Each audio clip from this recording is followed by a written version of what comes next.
natin damo, nagbigay na siya ng kanyang mga huling habilin. Sabi niya, kung saan daw siya mamatay, doon daw siya i-cremate.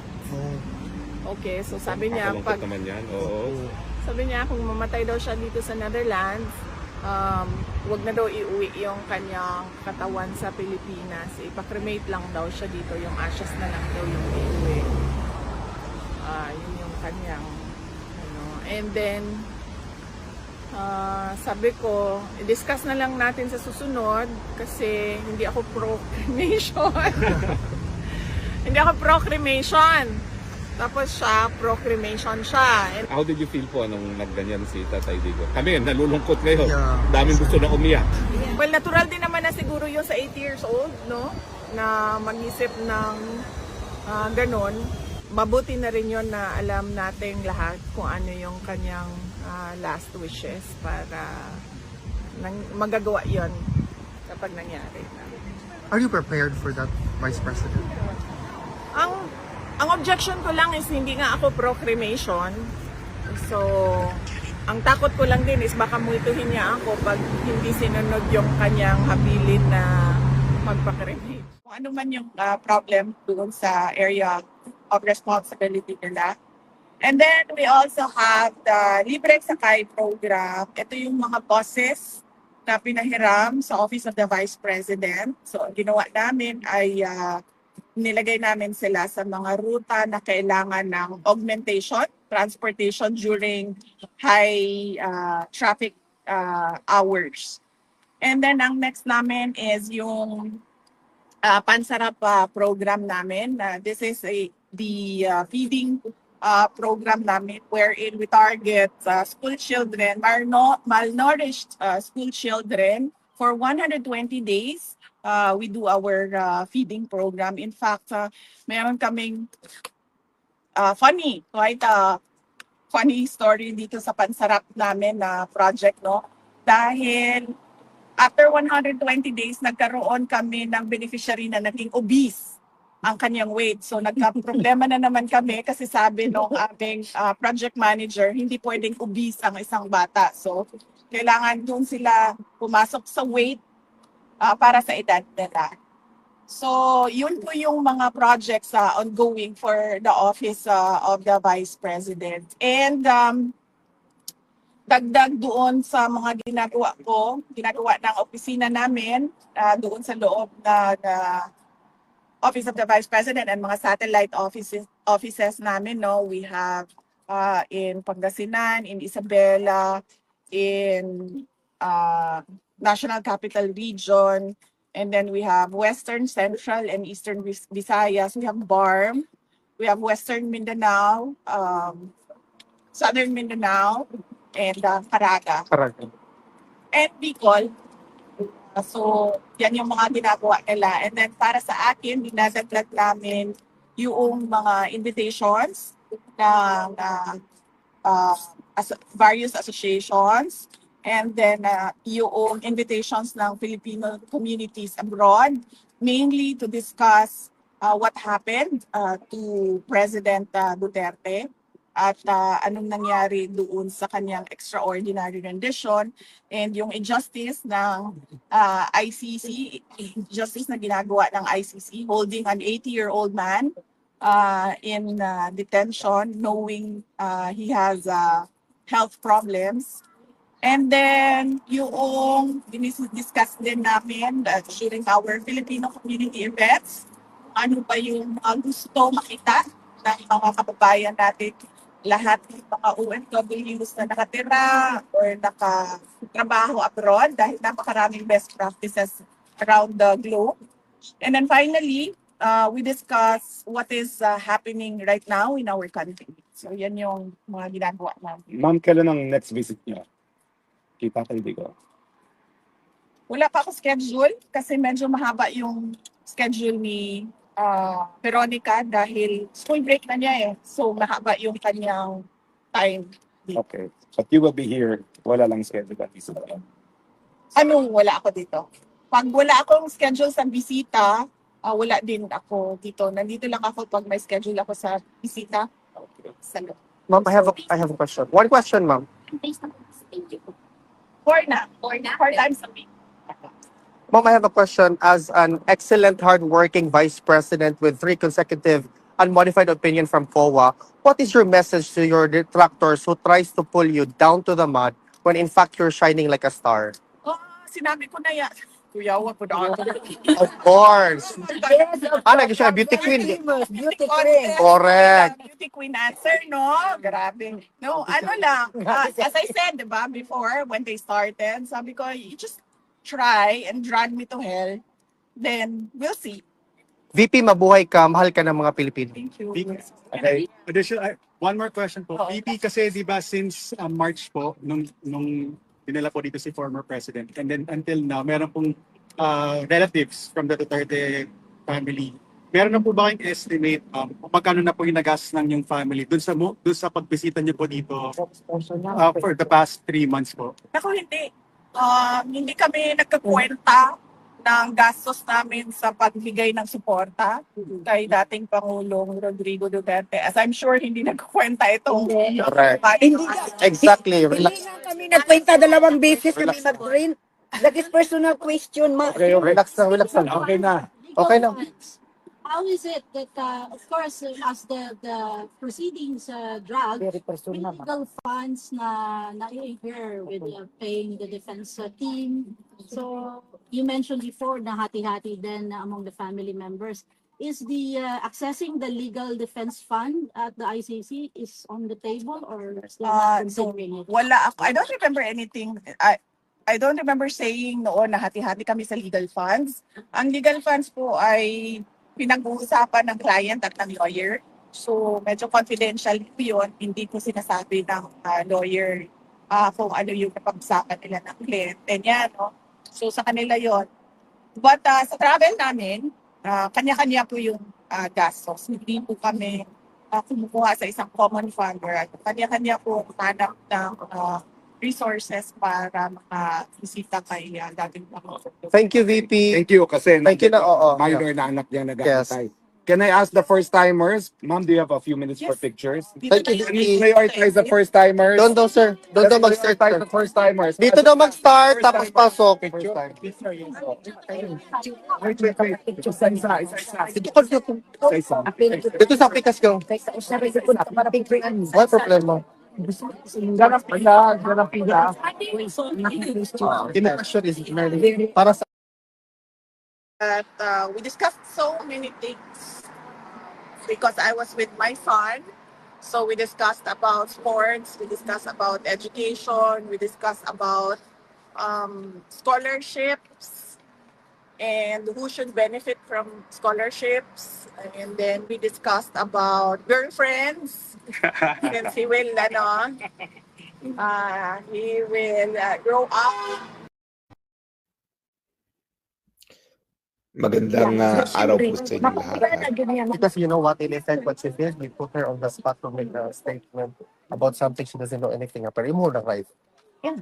Kaya, okay, go. Wala sa William Noor Airways. Di ba? In the same way, sabi ni JP, marami din ang dito na, kailin niya na dito, kaya para, di na ta maglalis. Hindi kayo sa question, di tanawa din. Kaya na kung niya pangutana, nagtubag ra ko, kasako na mo ka. Kasi ang ating question is importante kayo kaya nga everyday well every magpuyo. Dito ka, dito ka sa Picas, kinita.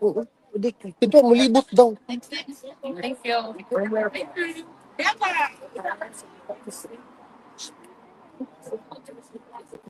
Hey. Hindi ko alam ito. Sa kanila yan mga sabi-sabi nila ganyan Actually, that's very defamatory. I'm not very,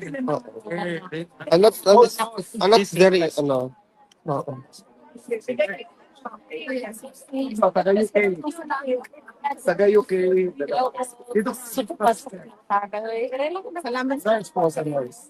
Kalau hindi ko hindi po on the spot. Kasama mo ako.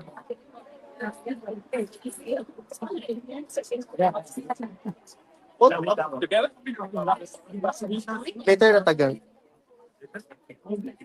VP, sorry sa akong question ha.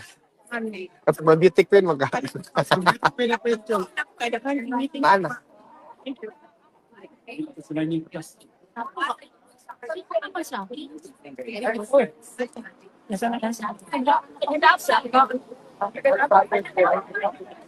Wala pa.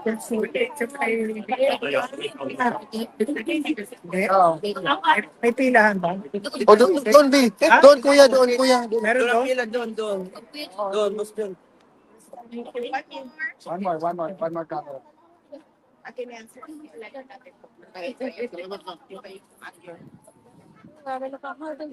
Kahit anong gawin ng detractors, maganda pa rin si VP. Wala kayong magawa kasi maganda si VP talaga.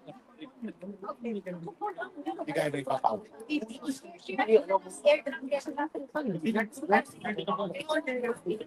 Ha? Kuya, ako naman, pasagin lang na pagkunin mo. Ikaw lagi. Oh, yung mga babies.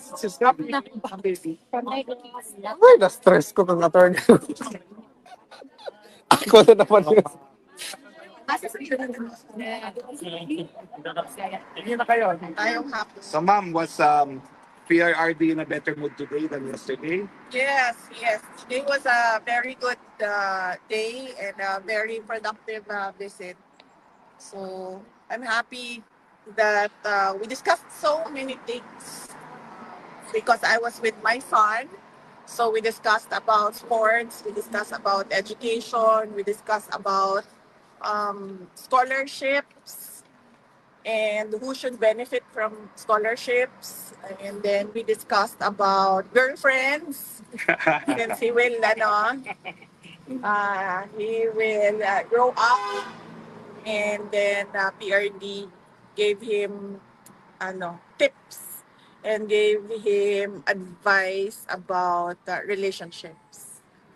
So talagang it was your son that was the joy of his day today. Yes, oo. Everything was, all our discussion revolved around the life of a young boy who's 12 years old. So.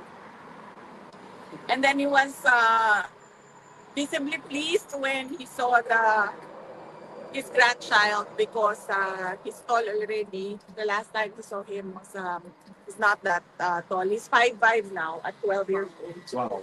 That made him visibly surprised and pleasantly, surprised.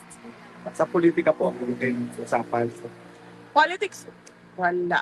Let me remember, wala naman. Meron siya nabanggit about Marcos but ayoko na sabihin yung mga binanggit niya. Alam nyo naman na lahat yun kasi nakikita nyo naman kung anong nangyayari sa bansa natin. And he mentioned drugs as well. In the current state of our country in terms of illegal drugs. Okay, questions? VP, may tanong po.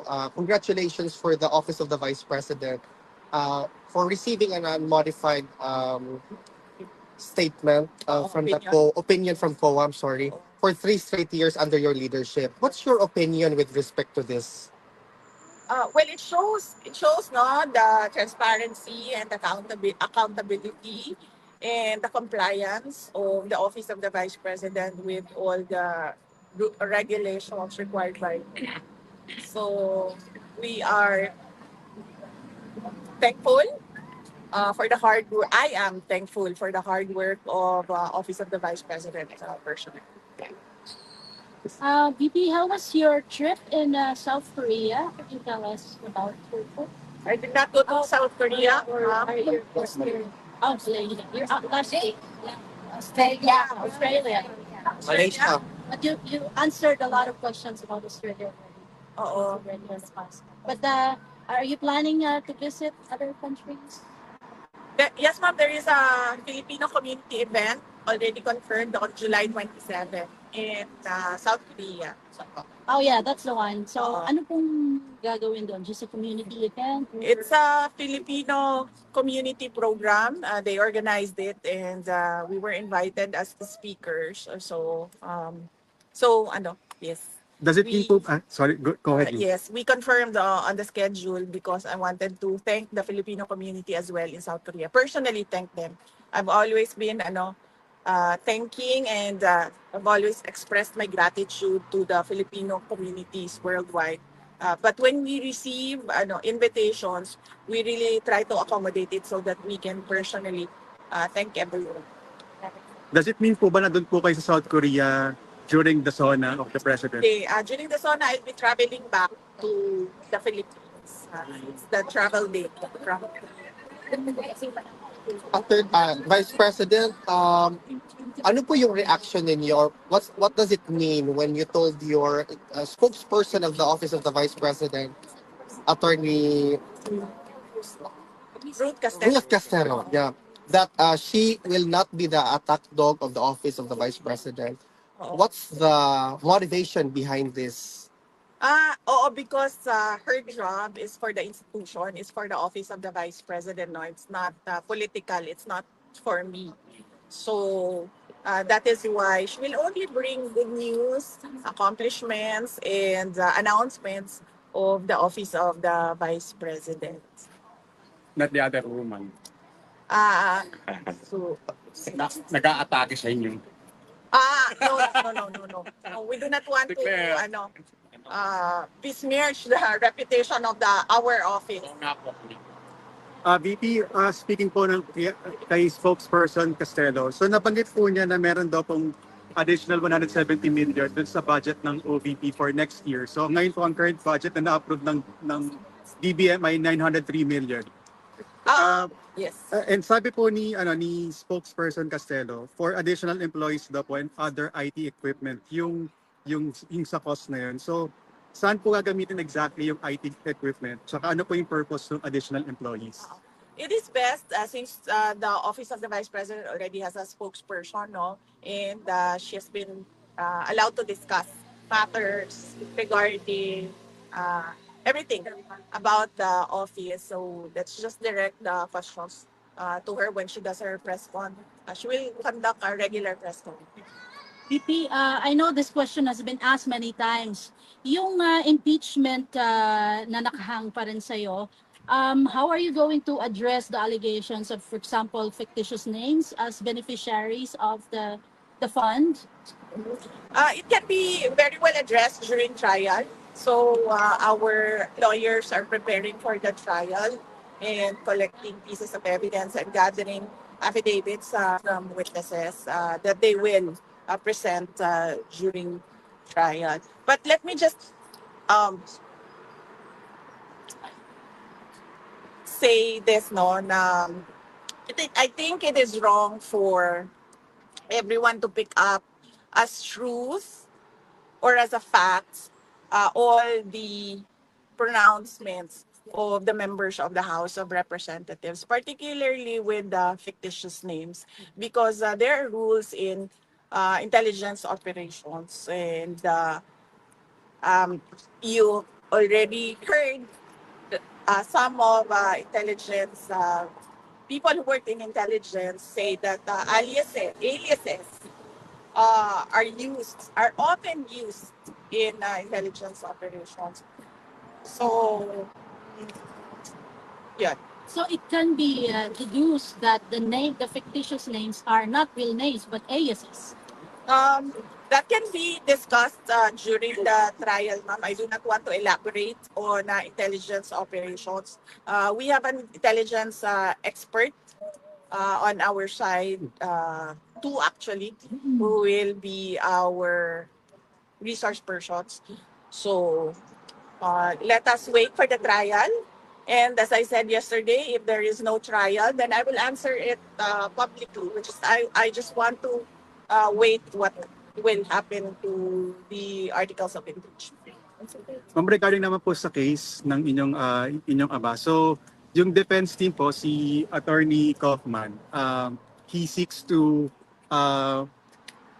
present po yung Senate findings ng committee po or ng panel po ni Senator Aimee Marcos. So napag-usapan po ba ninyo yun ni Senator Marcos nung magkasama po kayo sa Malaysia? Tsaka sa tingin po ninyo, ano po ba magiging epekto nitong paggamit kung papayagan po magamit itong panel report dun sa ICC case? Not discussed the findings of the committee of Senator Marcos with her. I do not know. They had a private meeting. Attorney Kaufman and Senator Marcos had a private meeting here in The Hague when she came for the rally. And I do not know what they discussed. And Attorney Kaufman is careful as well on what he discusses with me because there are some things, there are many parts of the defense strategy that are confidential and are privileged between the lawyer and the client. Ma'am, kumusta po pala yung inaayos niyong oath-taking for mayor of your father? Is it going to happen? Hindi po ako nag-aayos ng outtaking niya, ma'am. Inaasikaso po yun ng kanyang mga abogado sa Pilipinas. So hindi ko po alam kung anong update ng mga lawyers niya sa Pilipinas. Andito po ako para bumisita kay dating Pangulong Rodrigo Duterte at magpakita ng support. Bibi, can I ask question? Nakita niyo po yung mga evidence ni Claire Castro na half of the evidence po is blanco, na mga barangays that free, drugs-free daw po Bibi. Tapos na masyado daw makapal yung mga list. Pero half of that is empty. Ano po masasabi niyo? Well, it's not surprising coming from the administration, no?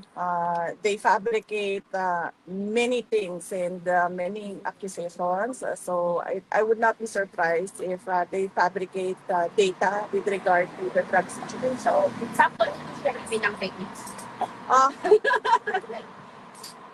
uh, absent a law on fake news, kung ano yung hindi totoo, hindi truthful, and faithful to the facts, that would be fake news. VP, I know we ask this all the time. Meron po bang mensahe si President Duterte sa mga kababayan niya? Kanina, masyadong mahaba kasi I'm sorry ha. Kanina, he had message for everyone. It was so long and somehow hindi ko na nakuha lahat. I'm so sorry. Pero VP, to follow up on that, is our former president ever tired of us asking about his message to us? Kasi meron nagtanong VP. No. I ask him his message every day. Pero i-gist ko na lang yung kanina na sinasabi niya ha. Sinabi niya, lahat ng ginawa niya ay para sa bansa. At sinabi niya, hindi lahat ng mga nakakulong, he was directing it to my son actually. Sabi niya, not all people in detention are bad. I am not here because I am a kidnapper, I am a robber, I am a holdupper, I am a thief. I am here because I did things for my country. Yes. And I do not regret going after criminals and going after people dealing in illegal drugs for my country. So yun yung gist na medyo mahaba yun kanina.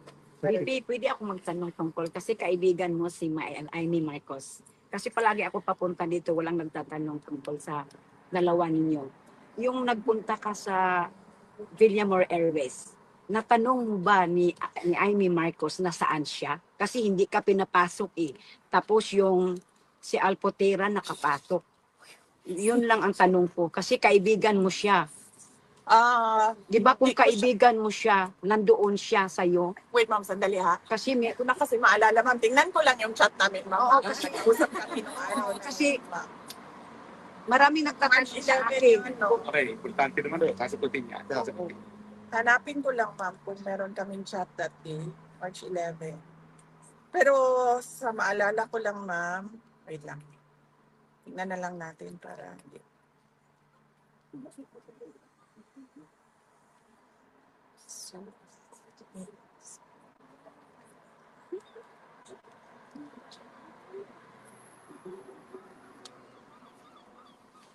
Ilang weather ngayon ba yung Oo, mahaba din yung chat namin. Sandali na. Sorry. Nasa May pa tayo. Nasa May 10 pa tayo. May 7 pa tayo. May 1. So, may isang buwan pa.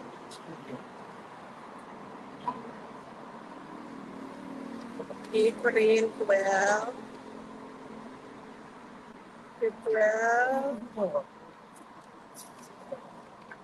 April 6.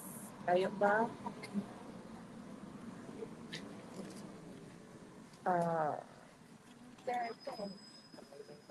Nag-ano siya eh. Nag-ganon-ganon siya. Ay, nasa bus. March 11.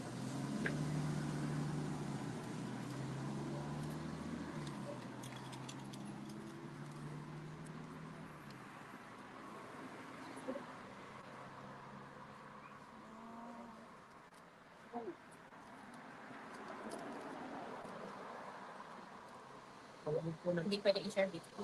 That is very important.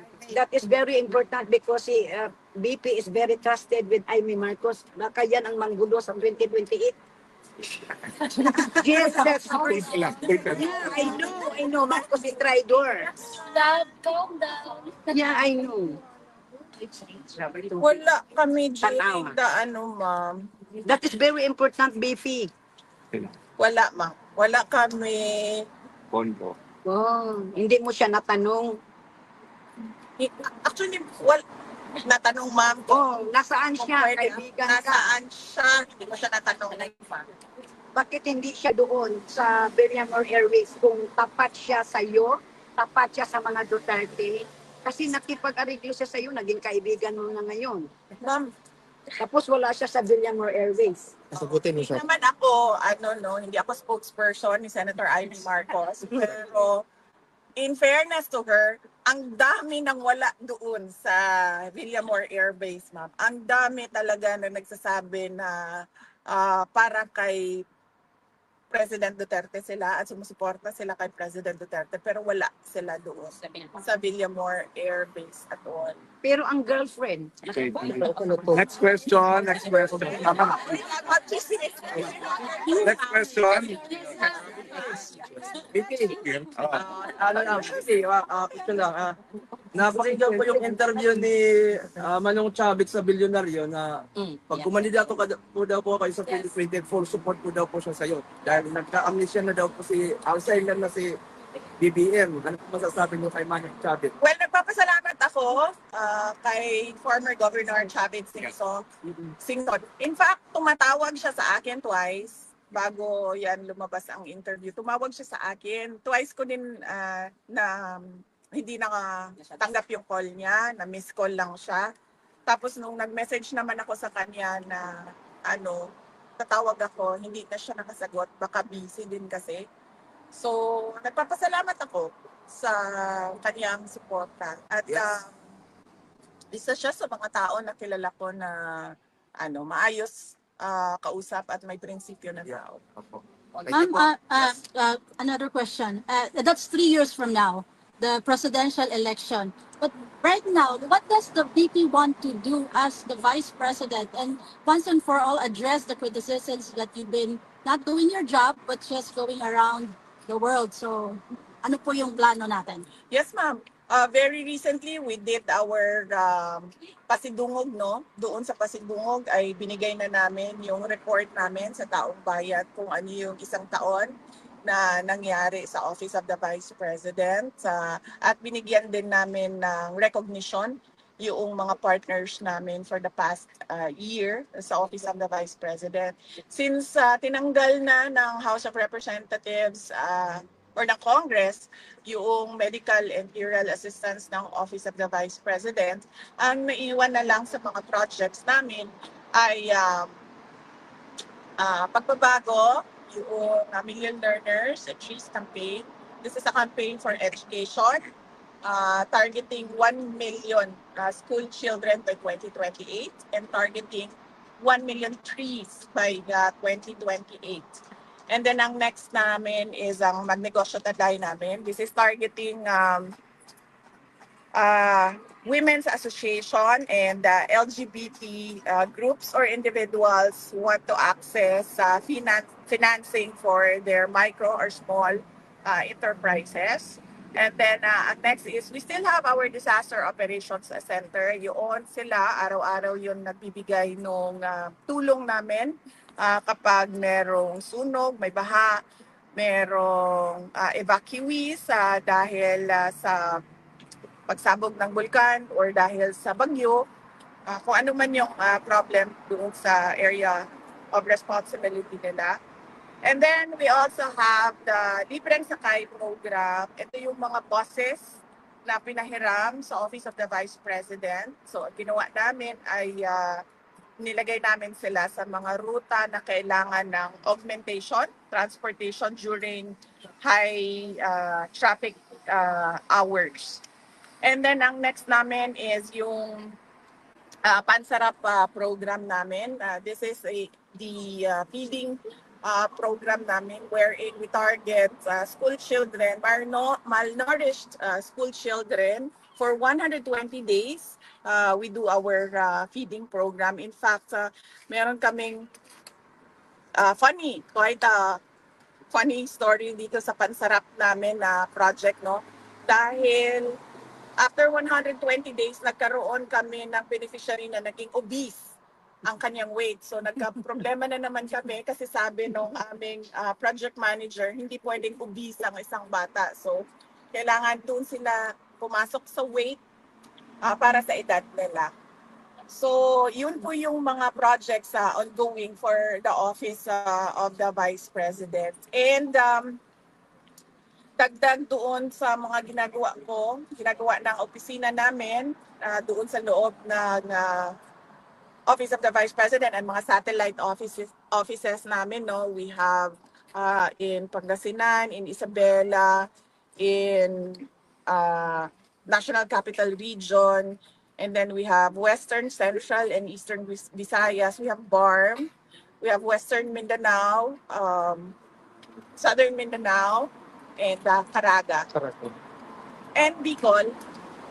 So, yan yung mga ginagawa nila. And then, para sa akin, dinadagdag namin yung mga invitations ng various associations. And then, yung invitations ng Filipino communities abroad, mainly to discuss what happened to President Duterte at anong nangyari doon sa kanyang extraordinary rendition and yung injustice ng ICC, justice na ginagawa ng ICC, holding an 80-year-old man in detention knowing he has health problems. And then yung discuss din namin during our Filipino community events kung ano ba yung mga gusto makita ng mga kababayan natin, lahat ng mga OFWs na nakatira or nakatrabaho abroad dahil napakaraming best practices around the globe. And then finally, we discuss what is happening right now in our country. So yan yung mga ginagawa namin. Ma'am, kailan ang next visit niyo? Kita tayo dito. Wala pa ako schedule kasi medyo mahaba yung schedule ni Veronica dahil school break na niya eh. So mahaba yung kanyang time dito. Okay. So you will be here, wala lang schedule. Wala ako dito. Pag wala akong schedule sa bisita, wala din ako dito. Nandito lang ako pag may schedule ako sa bisita sa loob. Ma'am, I have a question. One question, ma'am. Ilang days na po stay? 4 na. Or na? 4 times a week. Ma'am, I have a question. As an excellent, hardworking vice president with 3 consecutive unmodified opinion from COA, what is your message to your detractors who tries to pull you down to the mud when in fact you're shining like a star? Sinabi ko na yan. Kuya, wag ko na ako. Of course. Ano, gusto ka beauty queen? Beauty contest. Correct. Beauty queen answer, no? Grabe. No, ano lang. As I said, diba, before, when they started, sabi ko, you just try and drag me to hell. Then, we'll see. VP, mabuhay ka. Mahal ka ng mga Pilipino. Thank you. VP, Okay. Yeah. additional, one more question po. Oo. VP, kasi di ba since March po, nung dinala po dito si former president, and then until now, meron pong relatives from the Duterte family. Meron na po ba kayong estimate, ma'am, kung magkano na po yung nagastos ng yung family dun sa pagbisita niyo po dito for the past 3 months po? Ako hindi. Hindi kami nagkakwenta ng gastos namin sa pagbigay ng suporta kay dating Pangulong Rodrigo Duterte. As I'm sure hindi nagkukwenta itong mga kapatid. Exactly. Hindi nga kami nakwenta, 2 beses kami mag-print. Lagi personal question, ma. Okay, okay. Speaking of funds, legal funds, how is it that, of course, as the proceedings drag, may legal funds na na-incur with paying the defense team? So you mentioned before na hati-hati din among the family members. Is the accessing the legal defense fund at the ICC is on the table or still not considering it? Wala ako. I don't remember anything. I don't remember saying noon na hati-hati kami sa legal funds. Ang legal funds po ay pinag-uusapan ng client at ng lawyer. So medyo confidential po yun. Hindi ko sinasabi ng lawyer kung ano yung napag-usapan nila ng kliyente niya. No? So sa kanila yon. But sa travel namin, kanya-kanya po yung gastos. Hindi po kami kumukuha sa isang common fund or ano. Kanya-kanya po hanap ng resources para makabisita kay dating Pangulong. Thank you, VP. Thank you kasi Thank you na, oo. minor